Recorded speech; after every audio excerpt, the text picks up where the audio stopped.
বাড়ির গিন্নি মরে গেলি স্বামীদের কপালে কি দুঃখ হয় সেটা আমি আজ হাড়ে হাড়ে বুঝতে পারতেছি। বাড়ির হাল দেখো, চারিদিকে নোংরা জোংরা। ওই ছেলেটা, ও মাটা মরার পরে ওর যেন ওর হাড়ে বাতাস লেগেছে, একটু বাড়ির কাজ করবে না, বললি বাপের উপরে চোপড়া করবে। আব্বা, ও আব্বা, বাড়ি এসো নাকি? হ্যাঁ খোকা, এই তো আমি। কি হয়েছে? আমি কিছু জানিনি, আমি কোনো কথা শুনবো না। আজকে আমার বাইক কিনে দিতেই হবে। আমার বন্ধুরা সব ওখানে বাইক নিয়ে ঘুরছে, আমি এখানে হাঁটাচলা করছি, আমি শুনবো না, আমার বাইক কিনে দিতেই হবে। খোকা, কদিন পরে ঈদ, ঈদটা যাক, ঈদের পরেই তোকে বাইক কিনে দিচ্ছি। আমি কোনো কথা শুনবো না, আজকে আমার বাইক কিনে দিতে হবে, নাহলে পুরো খাওয়া দাওয়া বন্ধ করে দেবো। 4 দিন হয়ে গেল, মা মরা ছেলেটার মনটা খুব খারাপ। কখন যে কি করে বসে না, ছেলেটার একটা বাইক কিনেই দেই।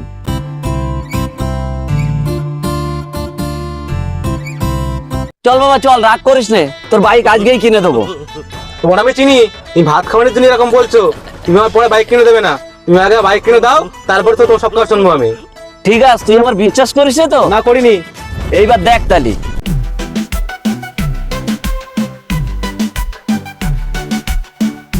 কচি, এ কচি, কোথায় গেলি? এই তো আব্বা, হেঁটেছি। এ কচি, এদিকে আয়। এই তো আব্বা, যাচ্ছি। তাড়াতাড়ি আয়। আব্বা কই, কি হয়েছে? কচি, রাগ করিস না, চল খেয়ে নিবি। কি? আমি খাবো না, আমি হাগা বন্ধ করে চলে গেছি। আমি যাই, হাত দিয়ে চলে যাই। চল শোন এদিকে, তোর জন্য কি এনেছি দেখবি, চল। কি এনেছো? আয়।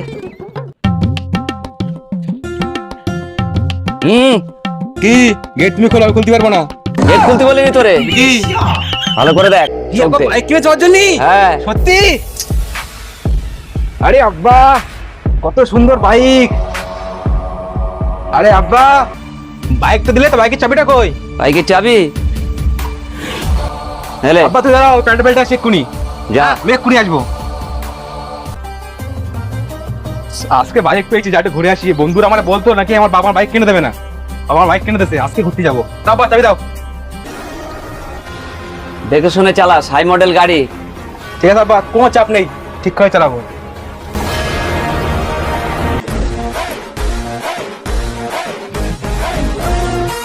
আব্বা, নেতালি।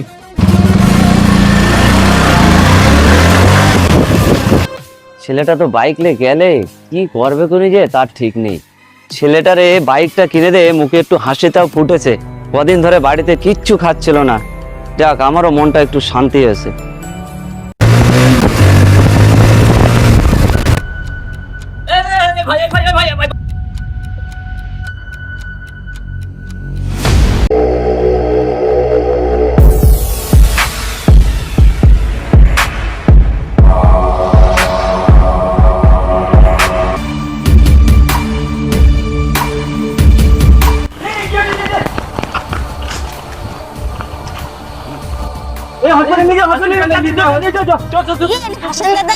যাই গিয়ে বাড়ি গিয়ে খবর দি।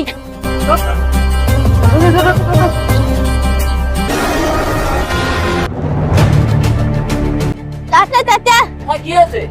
ওখানে তোমার ছেলে অ্যাক্সিডেন্ট করেছে। ও আল্লাহ রে, শিগগিরই চ, শিগগিরই চ। ডাক্তারবাবু, ডাক্তারবাবু, ডাক্তারবাবু, শোন, ডাক্তারবাবু, ডাক্তারবাবু, ডাক্তারবাবু, ইমার্জেন্সি পেশেন্ট। হ্যাঁ কি হয়েছে? কই দেখি, চলুন দেখি।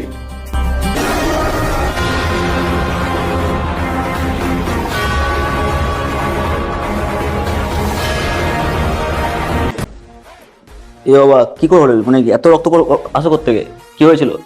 অ্যাক্সিডেন্ট হয়েছিল, তাই নিয়ে এসেছি। আপনি কি হন? আমি কেউ না।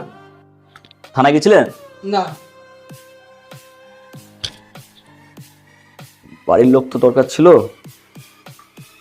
এইসব অ্যাক্সিডেন্ট কেস রাখতে নেই, রিস্ক হয়ে যায়।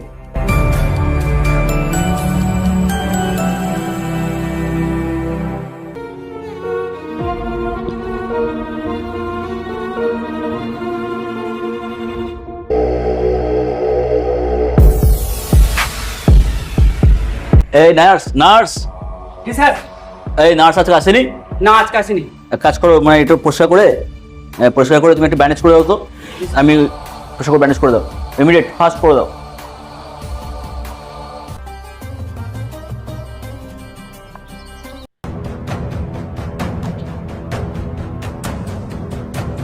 আমার ছেলে কই?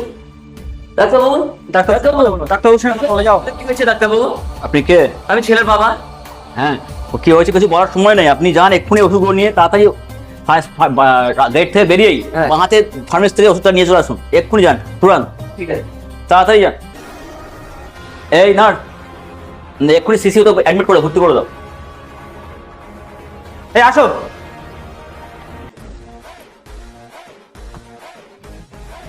দাঁড়াও।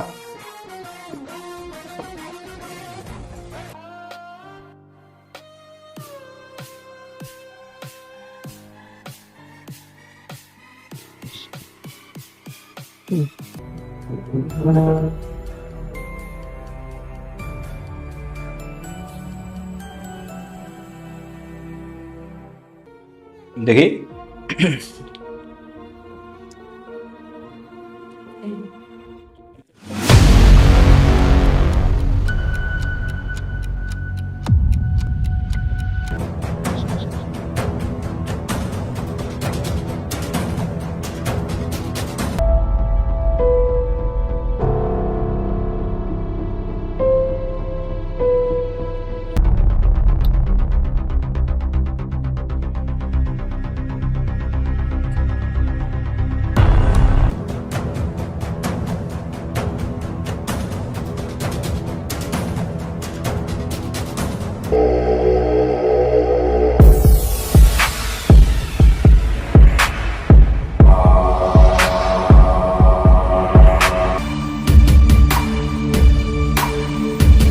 পেশেন্টের বাবা এসছে? না স্যার, এখন আসেনি।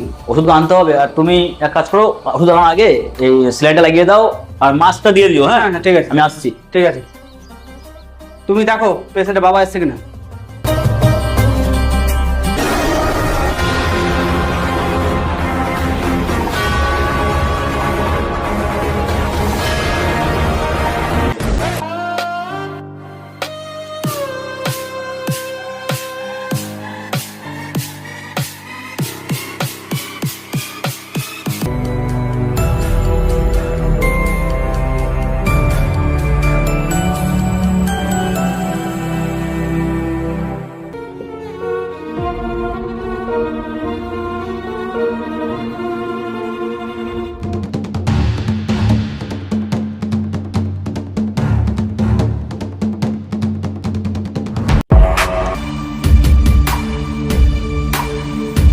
ডাক্তারবাবু, পেশেন্টের অবস্থা খুব খারাপ। কত নম্বর বেড? 420। 420 নম্বর বেড। আচ্ছা, ওর অক্সিজেন দেওয়া হয়েছিল তো? হ্যাঁ হ্যাঁ।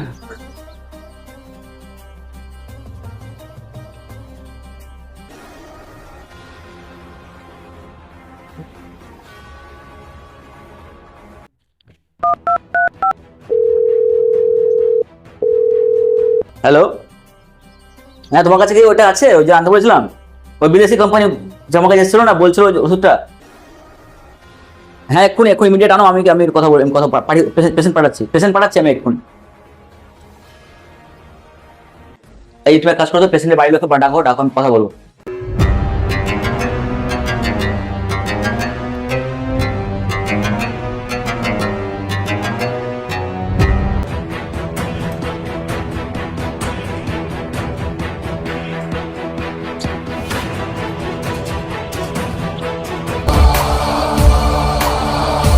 এসে? হ্যাঁ। বাইরে যান, বাইরে দাঁড়ান। বাইরে চলো, বাইরে চলো, আমি আসছি, বাইরে যান। বাইরে চলো। এখানে দাঁড়ান, এখানে দাঁড়ান। আপনি পেশেন্টের বাবা তো? হ্যাঁ। আচ্ছা, পেশেন্টের অবস্থা খুবই খারাপ, তো আপনাকে এই মুহূর্তে করণীয় হচ্ছে, আমি একটা ওষুধ লিখে দিচ্ছি আপনাকে ইমিডিয়েট। আপনি এমার্জেন্সি যাবেন, 3 মাথার পরে লাল ফার্ম আছে, ওখান থেকে কিনে নেবেন। আর কেনার সময় ওখানে আমার নাম্বারটা দিয়ে দিও। হ্যাঁ, আমরা ফোন করে কনফার্ম হয়ে নেবেন, বা ওখানে গিয়ে ফোনটা করে নেবেন। আমি এখন লিখে দিচ্ছি আপনার ওষুধটার নাম, গিয়ে নিয়ে আসুন, খুব দরকার কিন্তু ইমার্জেন্সি। হ্যাঁ,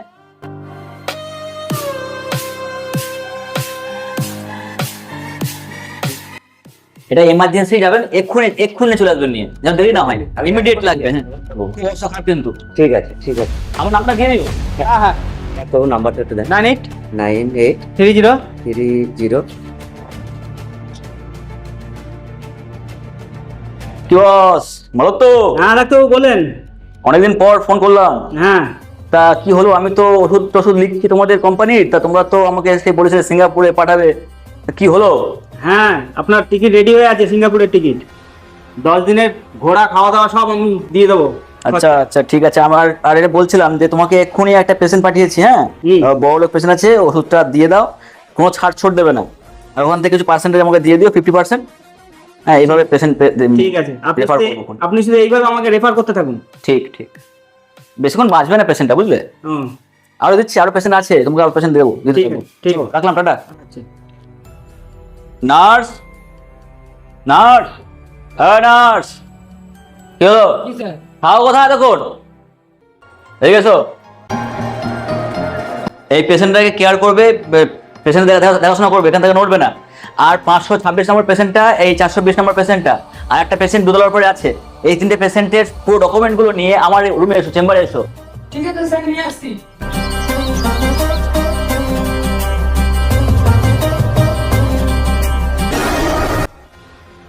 স্যার, হুম, পেশেন্টটা না তাই খুব আঘাত পেয়েছে, মানে বেশি দিন বাঁচবে না। ঠিক আছে, আর ওকে পাঠিয়ে দাও।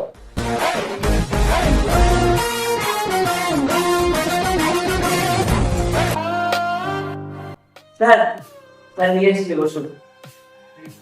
হ্যাঁ দাও। এত দেরি লাগে আনতে? প্রচন্ড ভিড় ছিল না।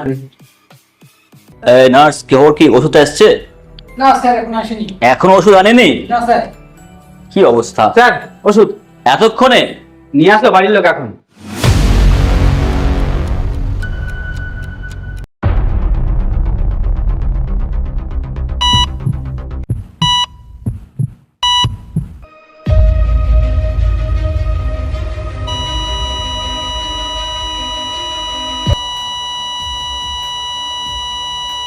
ও শিট।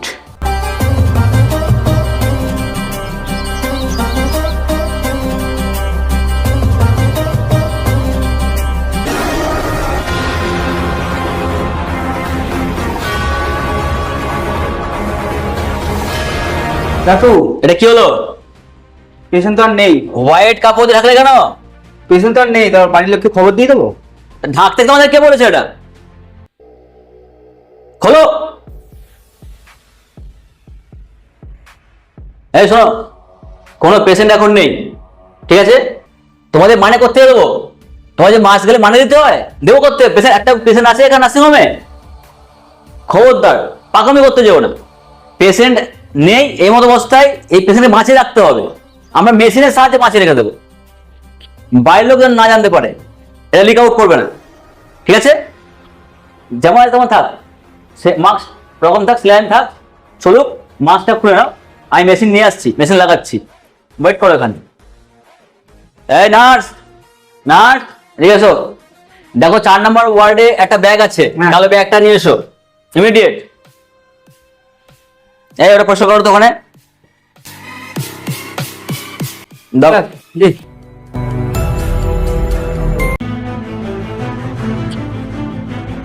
আচ্ছা, ওই 5 নম্বর কেবিনের বড় ম্যাডাম কি বলছে, এখন কি করছেন? উনি একটু রেস্টে আছেন। ফোন করে ডেকে নাও, রেস্ট নেওয়ার টাইম না এখন।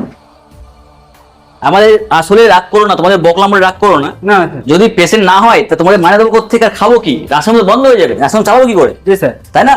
তো নার্সিংহোম চালাতে গেলে আমাদেরকে কিছু কিছু সময় এরকম করতে হয়, বুঝেছো? একদম মন খারাপ করো না। এই এটা দিলে কি হবে, পেশেন্টের হাতগুলো নড়বে, আর বাইরের সিসিও বাইরে থেকে পেশেন্টের বাড়ির লোককে দেখাবো যে পেশেন্ট বেঁচে আছে, ঠিক আছে? এইভাবে আমরা 2 দিন রেখে দেবো, 2 দিন রাখবো, এবং 2 দিনে 2.5 লাখ 2.5 লাখ 5 লাখ টাকা বিল করতে পারবো। তো 5 লাখ টাকা কে দেবে এই মন্দার বাজারে?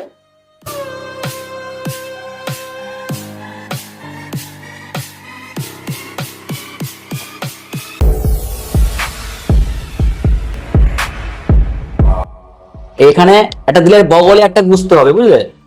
তাহলেই হাত নড়বে। এখানে একটা বাঁধতে হবে প্যাড, আর একটা অটোমেটিক হাত নড়বে। এখানে একটা দিতে হবে, প্যাড দিতে হবে। এবার চাপা রেখে দাও, বডি চাপা দিয়ে রাখবে, প্যাডের মধ্যে তার আছে, তার ঢুকানো আছে, বুঝতে পারবে না। আর একটা কোমরের মধ্যে দিয়ে দাও, এই যে কোমরের মধ্যে দিয়ে দিলাম। এই হোয়াইট বেড সরাও, তোমাদের অন্য বেড দাও একটা, নর্মাল একটা কাপড় চাপা দেখো, যেন বেড বুঝতে না পারে, এগুলো তোমার শিখতে হবে বাবু, কবে শিখবে তোমরা এগুলো?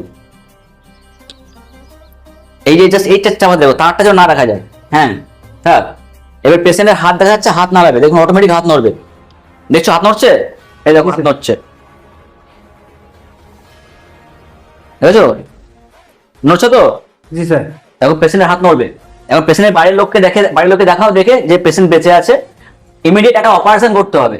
ব্রেন হ্যামারেজ হয়েছে, অপারেশনের জন্য 1,00,000 টাকা খরচা হবে। যা এখনই বলো 1,00,000 টাকা খরচা হবে, এই একটা ব্যবস্থা করো। জি স্যার। 420 নম্বর বেডে বাড়ির লোক কেউ আছে? হ্যাঁ স্যার। হ্যাঁ এদিকে আসুন, ডাক্তারবাবু ডাকছে, আসেন। এখানে দাঁড়ান, ডাক্তারবাবু আসছে, কথা বলবে। ও এসছে? হ্যাঁ স্যার। ডাক্তারবাবু, শোনো, আপনার পেশেন্টের অবস্থা খুবই খারাপ, খুবই সন্তোষজনক অবস্থা। আমরা চেষ্টা করছি বাঁচানোর, তবে 100% গ্যারান্টি দিচ্ছি না। আপনার কপাল ভালো যে আমাদের একটা ডক্টর BKC জাপানিজ ডক্টর, তিনি আসছেন, তিনি জাস্ট আজকে ল্যান্ড করছেন। উনি আজকে রাত্রেবেলা অপারেশনটা করবেন, এবং অপারেশনটা করতে হবে। ব্রেন হ্যামারেজ মানে প্রচুর একটা প্রবলেম হয়েছে, পুরো ডেথ হয়ে যেতে পারে, তবে লাইফ রিস্ক হয়ে যেতে পারে। এই জন্য আজকে রাত্রের বেলায় অপারেশন করতে হবে। আপনার অপারেশনের জন্য খরচা হচ্ছে 5,00,000 টাকা। আপনি কি বিয়ার করতে পারবেন? পারবো ডাক্তারবাবু, যদি পারেন তাহলে আমরা কাজ এগোতে পারি, সামনে এগোতে পারি। পারবো। আচ্ছা, আপনার পেশেন্ট দেখবেন? হ্যাঁ একটু দেখতে চাই। দেখুন পেশেন্ট, দেখুন হাত নাড়ছে, দেখুন। হ্যাঁ ডাক্তারবাবু, হাত নড়ছে, আমার ছেলে বাঁচবে তো? একদম একদম একদম সব ঠিক হয়ে যাবে, বলুন। আপনার ঈশ্বরের দয়া ঠিক হয়ে যাবে, বলুন। চলুন, ঠিক আছে ঠিক আছে। আপনি টাকাটা অ্যারেঞ্জ করুন। হ্যাঁ আমি ব্যবস্থা করছি।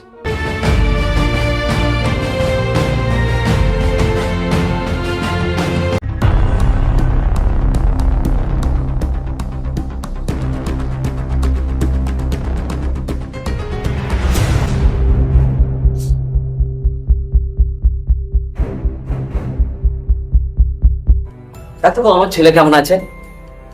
I'm sorry, I can't.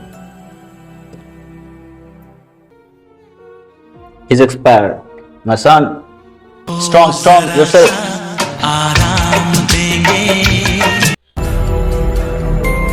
আমাদের সমাজে এমনও অনেক বাবা আছে যারা ছেলে হারানোর বেদনা কাউকে দেখাতেও পারে না, কাউকে বলতেও পারে না। তো আমাদের এই ভিডিওটা বানানোর একটাই উদ্দেশ্য যে আমরা একটু ভালোভাবে যদি চলি তাহলে আমাদের বাবা মারা একটু সুস্থভাবে থাকতে পারে। ভিডিওটা যদি আপনাদের ভালো লাগে লাইক, কমেন্ট, শেয়ার, সাবস্ক্রাইব করতে ভুলবেন না। ধন্যবাদ।